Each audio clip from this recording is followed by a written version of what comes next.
संदीप जी, हमें हमारा ये मानना है कि ये देश बहुत आगे बढ़ चुका है। इस देश के लोगों की जो विचारधारा है बहुत आगे बढ़ चुकी है। इस देश में दो तरह के लोग हैं, जो इस देश को कमजोर करना चाहते हैं और जो इस देश को मजबूत करना चाहते हैं। जो इस देश को कमजोर करना चाहते हैं उनका हमेशा ये प्रयास होता है, अगड़े में बांटो, पिछड़े में बांटो, दलित में बांटो। वो कभी ये कोशिश नहीं करते कि एक विशेष समुदाय जो है जरा उस पर भी चर्चा कर लो। उनके यहाँ भी कोई अगड़ा है, उनके यहाँ भी कोई पिछड़ा है, उनके यहाँ भी कोई हजाम है, कोई पठान है, कोई कुछ है। नहीं, वो चर्चा करेंगे हमको अगड़े में, हमको पिछड़े में, हमको दलित में बांटने की। तो इस बात से देश बहुत आगे बढ़ चुका संदीप भाई। अब आगे देश बढ़ में चुका अगड़ा है। प्रधानमंत्री अपनी जाति बताते हैं, राष्ट्रपति की जाति बताई जाती है, कौन केंद्रीय मंत्री किस जाति का है, कितने पिछड़ी जाति के लोगों को मंत्री बनाया गया, ये कौन बता रहा है? क्यों? क्योंकि संदीप चौधरी सवाल पूछते हैं ना कि आपने क्या दिया। तो जब संदीप चौधरी सवाल पूछते हैं तो हमारा दायित्व तो बनता है कि हम बताएं कि हमने दिया, और हम अगड़े पिछड़े दलित सब एक हैं। कोई लाख कोशिश कर ले बांटने की, हम सब एक है। और कैसे एक है मैं आपको बताता हूं। जब भारत से धारा 370 हटती है तो अगड़ा भी खुश होता है, पिछड़ा भी खुश होता है, दलित भी खुश होता है। दुखी कौन होता है ये आपको पता है, मुझे बताने की आवश्यकता नहीं है। और तब ये जो अगड़े पिछड़े की लड़ाई में बांटने की कोशिश करते हैं वो कभी नहीं कहते कि नहीं साहब धारा 370 हट गई, बहुत अच्छा हुआ। वो तब कहते हैं उनको अपना वोट बैंक नजर आता है कि कहीं कोई और नाराज ना हो जाए। हम सब एक कैसे हैं? जब पाकिस्तान के भीतर घुसकर हमारे जाबाज घुसकर सर्जिकल स्ट्राइक करते हैं, अगड़ा भी खुश होता, पिछड़ा भी खुश होता, दलित भी खुश होता। इस देश से 3 तलाक जैसा कानून खत्म होता है, गुनाह खत्म होता है, अगड़ा भी खुश होता है, पिछड़ा भी खुश होता है, दलित भी खुश होता है।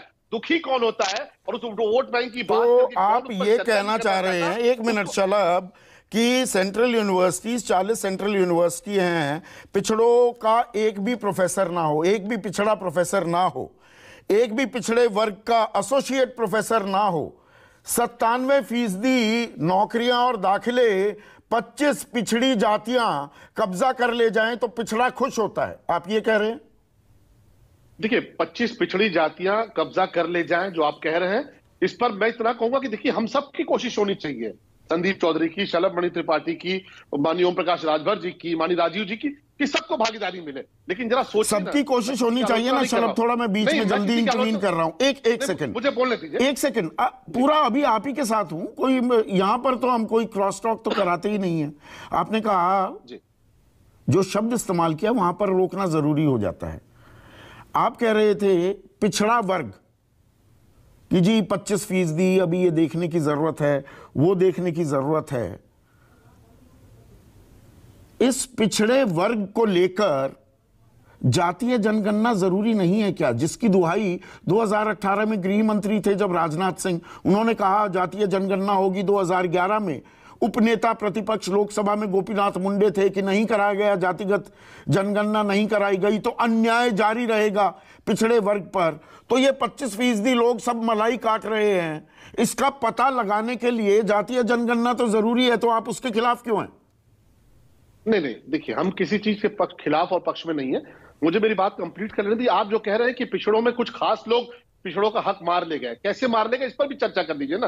और आप तो बहुत ही, मैं मानता हूं कि आप बहुत ईमानदार हैं, बहुत वरिष्ठ हैं, आप क्यों नहीं चर्चा करते कि जरा बिहार की बात करिए। तेज प्रताप यादव, क्या वही डिप्टी सीएम, क्या वही मंत्री बनने चाहिए? क्या पिछड़े समाज में, यादव समाज में, ओबीसी समाज में तेज प्रताप यादव से ज्यादा काबिल कोई व्यक्ति नहीं है? क्या तेजस्वी यादव से काबिल कोई व्यक्ति नहीं है? वही बनेंगे। तेजस्वी मालिनी बन गए, तेज प्रताप यादव ही क्यों बनेंगे? मीसा यादव ही क्यों बनेंगी? उनके और जो रिश्तेदार है वही क्यों बनेंगे?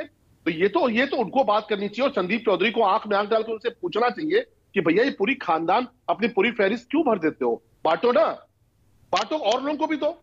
ये कौन सी बात हुई? जातीय जनगणना क्यों ना हो, जिसकी पैरवी आप करते थे वही गले की हड्डी बन रही है, उसी की बिना पर आरक्षण सही मायने में पिछड़े वर्ग तक पहुंच पाएगा?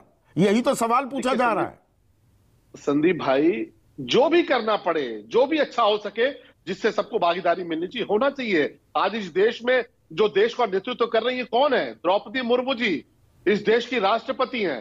रामनाथ कोविंद जी की जो बिरादरी है, पता कर लीजिए कि बहुत कम संख्या में, ऐसा नहीं कि बहुत ज्यादा संख्या में, लेकिन वो आते थे दलित समाज से। एक व्यक्ति को ओहदा, ऊंचा ओहदा देने से बाकी पूरे समाज का उत्थान हो जाता है क्या? तो ये बात तो तेजस्वी यादव से पूछिए, ये बात तो तेज प्रताप यादव से पूछिए, ये बात तो वो गलत कर रहे हैं तो आप भी गलत करेंगे। वो तो पूछूंगा मैं मृत्युंजय तिवारी से, उनका पीछा थोड़ा छोड़ूंगा। हम तो गलत की बात ही नहीं कर रहे। हम तो ये कह रहे हैं कि आखिर क्या कारण है कि चर्चा केवल हमको अगड़ों पिछड़ों दलितों में बांटने की होती है, और जहां पर जिसकी आप बड़ी नहीं, जब करते हैं, देखिए निकाय चुनाव होने थे शलभ, ट्रिपल टेस्ट किया जाना था, आपने ट्रिपल टेस्ट तो नहीं कराया। बिना ओबीसी आरक्षण आप चुनाव की तैयारियां करने लगे, वो इजाजत मिली, फिर राजनीति हुई, दबाव हुआ तो सुप्रीम कोर्ट जाना पड़ा। पूरी प्रक्रिया आप भी जानते हैं, मैं भी जानता हूं, दर्शक भी जानते हैं। मैं अपनी बात रख लूं जी। आप ये क्यों नहीं बता रहे संदीप भाई कि 50% आरक्षण देकर निकाय चुनाव घोषित किया था? ये भी तो बताइए, क्या 50% आरक्षण नहीं दिया था? क्या 50% आरक्षण दिया था? जो कोर्ट ने कहा कि कौन कौन सी सीटों पर दे रहे हो, इसको लेकर ट्रिपल टेस्ट होना चाहिए। हाँ। कोर्ट ने कभी ये नहीं कहा कि आपने आरक्षण नहीं दिया। 50% आरक्षण दिया था, और योगी जी ने जैसे ही कोर्ट का फैसला आया, हम सुप्रीम कोर्ट चले गए। सुप्रीम कोर्ट ने हाई कोर्ट के फैसले पर रोक लगा दी है, क्योंकि हम इसके लिए बिल्कुल इसके लिए ट्रिपल टेस्ट क्यों नहीं करवाया आपने? सवाल यहाँ है, आप मेन सवाल को देखिए। आप पत्रकार रहे हैं तो आप जानते हैं कहां पर सवाल को हिट करना है, कहां पर अवॉइड करना है। सवाल ये है, जुलाई से प्रक्रिया शुरू हो गई थी, ये सवाल उठ रहे थे तब से, ट्रिपल टेस्ट क्यों नहीं कराया शलभ? देखिए, मैंने कहा ना, 2017 के पहले जो निकाय चुनाव हुए थे वह भी रैपिड सर्वे पर हुए थे। यहाँ बैठे हैं राजीव राय जी, यहाँ बैठे हैं, और पूछिए, हमने उस प्रक्रिया को करने का प्रयास किया। और अब महाराष्ट्र हो, मध्य प्रदेश हो, बिहार हो, उत्तर प्रदेश हो, सभी क्या ऐसे हुआ है? सभी क्या कोर्ट ने ही किया, और वही प्रोसीजर लेके हम सुप्रीम कोर्ट में गए हैं। सुप्रीम कोर्ट ने माना है कि उत्तर प्रदेश सरकार ने बिल्कुल सही किया था, और हाई कोर्ट ने कुछ जल्दबाजी की है। हम उस फैसले के खिलाफ गए थे। 50% रिजर्वेशन तो क्यों नहीं देगी? सरकार ने पहले भी दिया था, और योगी जी ने कहा कि बिना आरक्षण के हम चुनाव नहीं कराएंगे। नहीं, ये कमजोर कड़ी है ना। वो 2015 में आरक्षण हटाने की बात कह दी सरसंघचालक ने। संदीप भाई, एक सेकंड, बस एक सवाल आप भी जरूर पूछिएगा कि केवल हमको अगड़ों पिछड़ों दलितों में बांटने का प्रयास क्यों होता है? जहां सैयद, पठान, हजाम और क्या क्या है, उनकी जातियों पर चर्चा क्यों नहीं करते? ये क्यों नहीं कहते कि बहुत सारी कॉलोनीज का जो क्रोनोलॉजी है चेंज हो गई है? आज कन्हैया लाल जो मारे गए राजस्थान के भीतर, वो पिछड़े समाज से आते थे। क्यों नहीं पिछड़े समाज के लोगों ने बोला? क्योंकि चरमपंथियों ने गला काट दिया। क्यों नहीं धारा 370 हटी जब, तो कश्मीर में आरक्षण मिलना शुरू हुआ? मतलब पिछड़े की बात ना हो, 80-20 आप करते रहे, पिछड़ा हिंदू बना रहे। नहीं, दूसरी बार आपने ये मुद्दा उठाया तो मैं कहने पर, पूछने पर मजबूर हो रहा हूं कि पिछड़ा हिंदू बने, ठीक है, वो सूट करता है, 80-20 की बात होती रहे, तो आप 20 की बात उठा रहे हैं। मैं पूछ रहा हूं पिछड़ों के सवाल यहां पर। चलिए, मैं आपसे पूछता हूं कि कश्मीर में धारा 370 थी तो क्या आरक्षण मिलता था? आप बता दीजिए, आप बताइए, आरक्षण मिलता था? बताइए। कश्मीर में अनुच्छेद 370 कब हटा?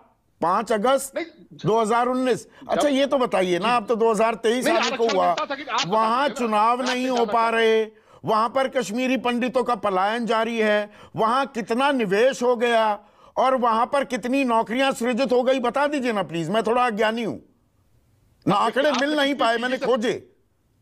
अब आपने कितनी तेजी से मुद्दा डाइवर्ट किया। आप नहीं, मुद्दा डाइवर्ट नहीं, जहां ले जाएंगे मैं वहां चर्चा करने को तैयार हूं। आप जरा मुझे बताइए कि 370 थी तो आरक्षण मिलता था क्या कश्मीर में? संदीप भाई, आप बता दीजिए, आप तो पत्रकार हैं, आप तो बोल सकते हैं कि धारा 370 जब थी, तो मतलब आप कह रहे हैं आप आरक्षण विरोधी नहीं है। अखिलेश